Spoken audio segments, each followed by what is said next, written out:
क्योंकि एक साथ होकर हम ये चुनाव जीतेंगे, ये सभी ने बड़ी अच्छी तरीके से जोर शोर से ये कहा है कि हम इंडिया आघाड़ी दोनों सीट जीतने वाले हैं।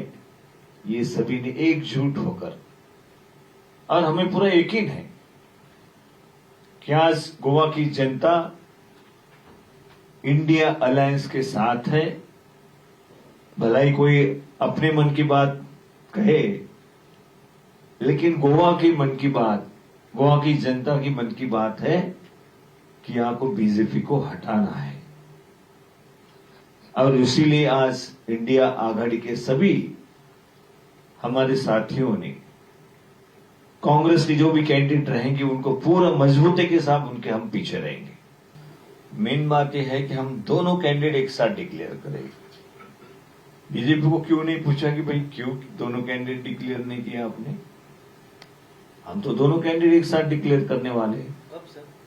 जल्दी। रेवोल्यूशनरी गोवान्स आपके साथ नहीं है, उनका बहुत बड़ा वोट शेयर है गोवा में। देखिए, ये बीजेपी की बी टीम है। जिस तरीके से राजनीति वो कर रही है, किसको फायदा पहुंचा रहे हैं? वो किसको फायदा पहुंचा? हर स्टेट में कोई तो भी एक ऐसी टीम बीजेपी ने खड़ी करके रखी है कि जिसके आधार पे कांग्रेस का वोट कटे, इंडिया आघाड़ी का वोट कटे। ये तो प्लानिंग है।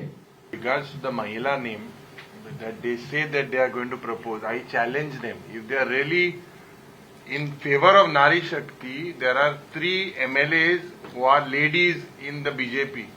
Give them a cabinet rank. We can do it. If you are really serious about Nari Shakti, give them cabinet rank. You can do it right away, no? Why do you need instructions? It is the prerogative of the chief minister to do it. So, hinga hui na hui maga dista, lokanle maga dista, attention divert करपाक. हे BLA आहे, below आहे मो ये आज ये असली चर्चा देखोते.